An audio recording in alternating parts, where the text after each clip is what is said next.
တွေ့အကောင့်တစ်ကောင်ပြမယ်အဲ့ဒီအကောင့်တွေ့အရန်ကြောက်တယ်တွေ့ရလေဟိုအညာသူဆိုပေမဲ့လေတောတွေတောင်တွေထဲမှာအလုံးမလို့ရဘူးဒါပေမဲ့အဲ့ဒီအကောင့်တွေကိုတော့တည်တယ်တောတွေတောင်တွေထဲမှာအလုံးမလို့အောင်ဆိုတာຢာတော့တွေထဲမှာအလုံးမလို့အောင်ကွာဒါပေမဲ့အဲ့ဒီအကောင့်တွေကလေအများတော့အပြင်နှမ်းပင်တို့နေကြပင်တို့အဲ့လိုမျိုးအပင်တွေကိုလိုက်ပြီးတော့သူကလေစားတာလေကြာအခုဒီမှာတွေ့တယ်အကြီးကြီးပဲပြမယ်ခဏဆောင်ပြမယ်ဒီမှာကြည့်လိုက်အဲ့ဒီအကောင့်တွေအကြီးကြီးပဲOh my god တော့လာကြောက်စရာတွေ့လားအသေးရတယ်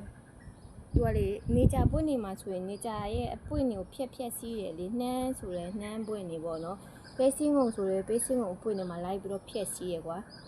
အခုဒီမှာတွားနေရကြောက်စရာကြီးလိုက်တွန်း Oh my god အကြီးပဲဒီဟာမျိုးကိုဒီမျိုးတွားပြီးတော့ပြည့်ရမလဲ Oh no အများကြီးအကြီးပဲကြည့်လိုက်သူများတွေကဘယ်လိုခေါ်လဲမသိဘူးတချို့နဲ့တချို့တနေရာနဲ့တနေရာခေါ်ပုံချင်းမတူဘူးကွာသူတို့စီမှာစိတ်တို့ကောင်ဆိုတာမသိဘူးခွာလေတချို့ကျတော့လေကုန်းကွာကောင်လည်းမသိဘူးဒါကကုန်းကွာကောင်မဟုတ်ကွာကုန်းကွာကောင်တေးသေးလေးအရန်ကုန်းတယ်ဒီရက်မကုန်းတွန်းတယ်မကြနောက်မှလည်းအမီတာအစော်ကြီးလားမသိပါဘူးကြောက်စရာကြီးဟိုနိုအိမ်မှာဘယ်သူမှမရှိလို့ဒီလိုရိုက်